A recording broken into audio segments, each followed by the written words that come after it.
Rice வணக்கம். So இன்றைக்கி நம்ம தக்காளி ரசம் எப்படி செய்கிறதுன்னு பார்க்கலாம். அதுக்கு தேவையான பொருட்கள். ஸோ நான் 5 தக்காளி வச்சுருக்கேன். ஸோ இதை நான் பிளேண்டரில் போட்டு அரைச்சிருவேன். அண்ட் தென் புளி தண்ணி கரைச்சி வச்சுருக்கேன். ஸோ இது வந்து வறுத்து அரைக்கிறதுக்கு, அதாவது கடலைப்பருப்பு, மிளகு, மல்லி, சின்ன சீரகம், வெந்தயம், காஞ்ச மிளகாய் இதெல்லாம் நான் வறுத்துட்டு இது பூண்டோடு சேர்ந்து ஒன்றா அரைச்சிருவேன். அண்ட் தென் இது வந்து தாளிக்கிறதுக்கு பார்த்திங்கன்னா வெந்தயம், கடுகு, கருப்பில் வெங்காயம். ஸோ பெருங்காயம் இருக்க பெருங்காயம் போடுறவங்க பெருங்காயம் போட்டுக்கலாம். ஸோ எப்படி செய்கிறதுன்னு பார்த்துக்கலாமா? ஸோ இப்போ பார்த்திங்கன்னா வறுக்கிற ஜாமான் நம்ம போட்டுக்குவோம்.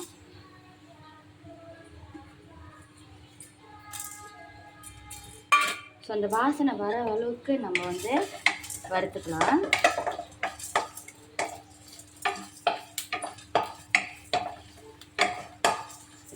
அனல் மெதுவாக வச்சுக்கோங்க.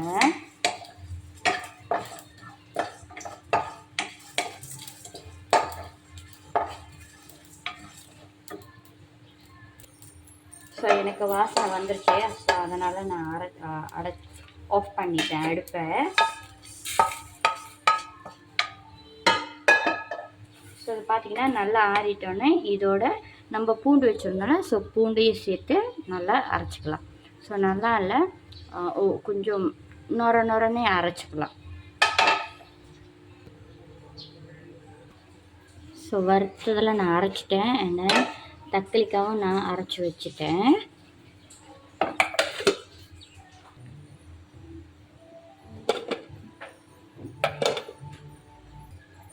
இதுக்கு தேவையான அளவு எண்ணெய் ஊற்றிக்கலாம்.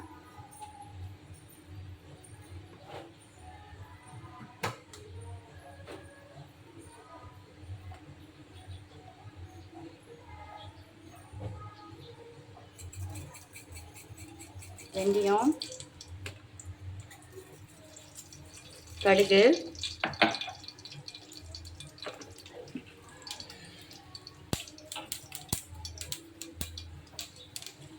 கடுகு நல்லா பொரிஞ்சு வந்தோன்னே நம்ம வெங்காயம் ஆட் பண்ணிக்கலாம்.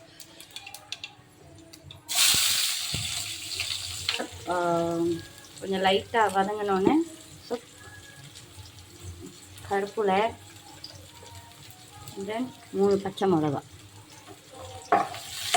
ஸோ எனக்கு காரம் குறவாக வேணும். உங்களுக்கு கூட வேணுன்னா பச்சை மிளகா கூட போட்டுக்கலாம். கண்ணாடி பதத்துக்கு வந்தோன்னே ஸோ நம்ம அரைச்சி வச்ச நம்மளோட இதை போட்டுருவோம்.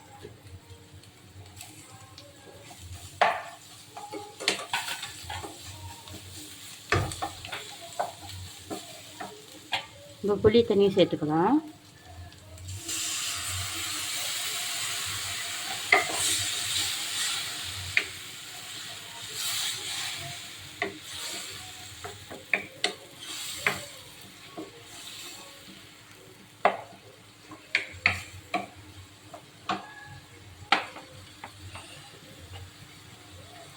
ஸோ ரொம்ப இம்பார்ட்டன்ட் வந்து மஞ்சத்தூள். ஸோ மஞ்சத்தூள் ரெடி பண்ணிக்கோங்க. ஸோ நம்ம லைட்டாக வந்து தண்ணி ஊற்றிக்கலாம்.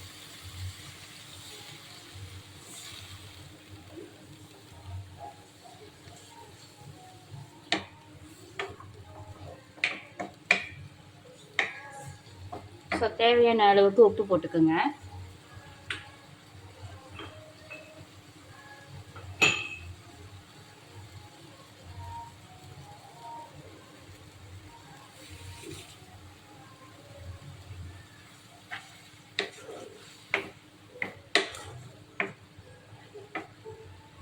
ஸோ லைட்டாக ஒரு கொதி வந்தோடனே நம்மளோட தக்காளிக்காவை இறக்கிடலாம்.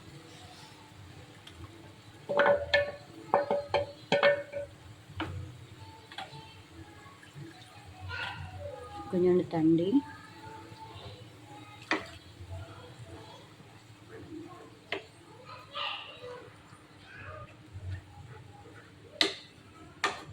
ஸோ அதுக்கு வந்து தண்ணி நம்ம கூட வச்சுக்கலாம்.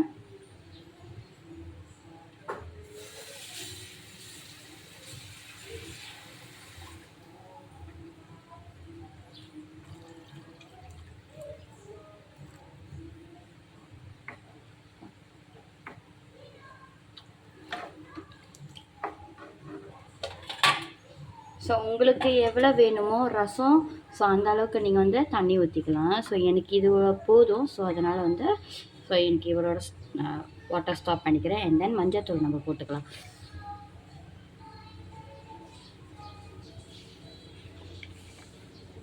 ஸோ உங்கள்கிட்ட பெருங்காயம் இருந்துச்சுன்னா பெருங்காயம் போட்டுக்கோங்க. ஸோ அண்ட் தென் நான் சுக்கு ரசம் பாய்க்கிறேன்.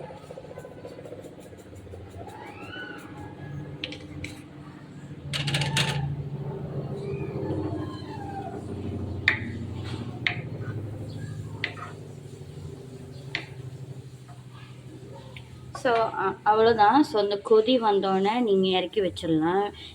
ரொம்ப கொதிக்கணும் அவசியம் இல்லை. ஏன்னா நம்ம ஆல்ரெடி எல்லாத்தையும் வறுத்து தான் நம்ம போட்டிருக்கோம். ஸோ கொதிக்க வைக்கிற அளவுக்கு இங்கே ஒன்றும் இல்லை. ஸோ நம்ம அந்த ஒட்டரை மட்டும் நம்ம கொதிச்சோன்னே நம்ம இறக்கிடலாம். ஸோ அவ்வளோதான் தக்காளி ரசம். ஸோ உங்களுக்கு பிடிச்சிருந்துச்சிங்கன்னா நீங்களும் ட்ரை பண்ணுன்னா நீங்கள் சேவ் பண்ணிக்கோங்க. அண்ட் தென் ஒரு லைக் போட்டுக்கோங்க. சரி, அடுத்தது என்ன நம்ம ட்ரை பண்ணலாம் ஸோ அப்படின்னு சொல்லி கீழே கமெண்ட் போடுங்க. அண்ட் சப்ஸ்கிரைப் பண்ணாதவங்க சப்ஸ்கிரைப் பண்ணிக்கோங்க. தேங்க்யூ, ரொம்ப நன்றி.